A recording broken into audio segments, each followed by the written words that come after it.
জিজ্ঞেস করলেন যে কেন ইসলাম ধর্মের সঙ্গীত এবং নৃত্য নিষিদ্ধ। প্রথমে আমি সঙ্গীত নিয়ে বলছি, এরপরে নৃত্য। সঙ্গীতের ব্যাপারে বলা যাবে, আমাদের প্রিয় নবী মুহাম্মদ সাল্লাল্লাহু আলাইহি ওয়াসাল্লাম বলেছেন যে সঙ্গীতের বাদ্যযন্ত্র সাধারণ নিয়মে সবই নিষিদ্ধ, তবে তিনি যেটার অনুমতি দিয়েছিলেন সেটা দাফ। একপাশে খোলা ড্রাম, যাকে বলা হয় ডাফ বা ডাফলি। বাকি সবগুলোই নবী নিষিদ্ধ করেছেন, কারণ আপনি যদি ভেবে দেখেন এটা আপনাকে দূরে নিয়ে যায় আল্লাহ সুবহানাহু ওয়া তাআলার জিকির থেকে, সর্বশক্তিমানকে স্মরণ করা থেকে। এ কারণে যখন আমরা এরকম গান শুনি, যেমন ধরেন সিনেমার গান হোক, সেটা হিন্দি, মালায়ালাম, তামিল বা অন্য কিছু, আপনি দেখবেন যে এই হিন্দি সিনেমার গানগুলোর বেশিরভাগ কথায় একেবারে বাস্তবতা বহির্ভূত। আপনি জানেন যে নায়ক নায়িকাকে বলছে, मैं तुम्हारे लिए चांद तोड़ के लेके आऊंगा, मैं तुम्हारे लिए सितारे तोड़ के लेके आऊंगा। আমি তোমার জন্য চাঁদ নিয়ে আসবো, আমি তোমার জন্য তারা নিয়ে আসবো। আমরা জানি এটা সম্ভব না, কোনো মানুষ তার প্রেমিকার জন্য চাঁদ তারা নিয়ে আসতে পারে না। তবুও আমরা বলে থাকি পরিস্থিতি বা আবেগ ইত্যাদির কারণে।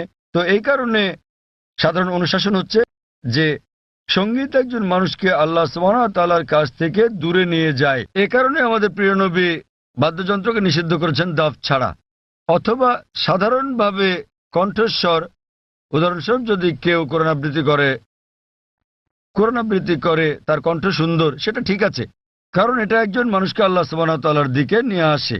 নেপথ্য বাদ্যযন্ত্রের আওয়াজ থাকলে যদি এটা একটা বিশেষ আবেগের সৃষ্টি করে, তাহলে গান গাওয়ার ক্ষেত্রে এটা হচ্ছে মুবাহ, ঐচ্ছিক, যতক্ষণ পর্যন্ত গানের কথাগুলো নিয়ে যাচ্ছে আল্লাহ সুবহানাহু ওয়া তাআলার দিকে। যদি গানের কথাগুলো আপনাকে আল্লাহর কাছ থেকে দূরে সরিয়ে নিয়ে যায়, তাহলে সে ধরনের গানও নিষিদ্ধ। এবার আসি দ্বিতীয় ভাগে, নৃত্য করা কেন নিষিদ্ধ। কোরআনে এমন কোনো আয়াত নেই, অথবা আমার জানা মতো কোনো হাদিস নেই যেখানে বলা আছে যে নৃত্য করা হচ্ছে হারাম। কিন্তু সাধারণভাবে যেহেতু মানুষ নাচে অন্য মানুষদের দেখানোর জন্য, আপনারা জানেন যে মঞ্চে নৃত্য পরিবেশন করা হয়, যেমন ভরতনাট্যম।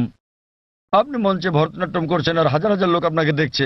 সাধারণভাবে যদি হিজাবের দিক থেকে বলি, আমরা চাইবো না যে উন্মুক্ত হোক আমাদের মহিলারা, আমাদের মায়েরা, আমাদের বোনেরা, আমাদের কন্যারা মঞ্চে উঠুক আর হাজার হাজার লোক তাদের দেখুক।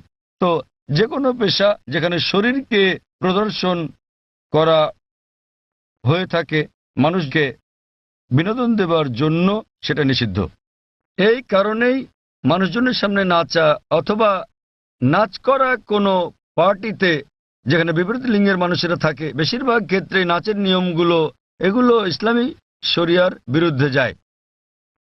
যখন আপনি নাচেন বেশিরভাগই জোড়া বেঁধে, ছেলে এবং মেয়ে, আর তাদের মধ্যে বেশিরভাগই গার্লফ্রেন্ড বয়ফ্রেন্ড, এবং তারা অন্য মানুষদের সামনে নাচে। সুতরাং যেহেতু এটা ইসলামী হিজাবের নিয়মের পরিপন্থী, এ কারণেই বলা হয় এটা নিষিদ্ধ, কারণ এটা হিজাবের নিয়মের বিপরীত।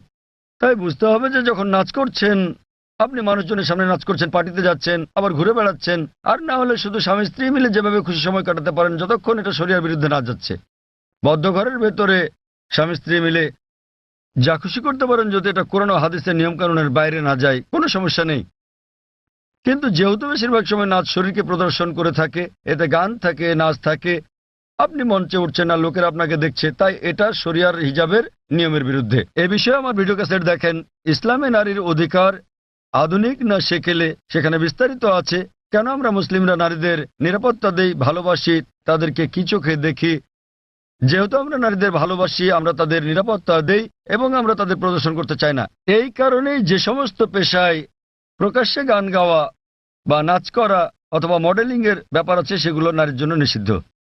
আশা করি উত্তরটা পেয়েছেন।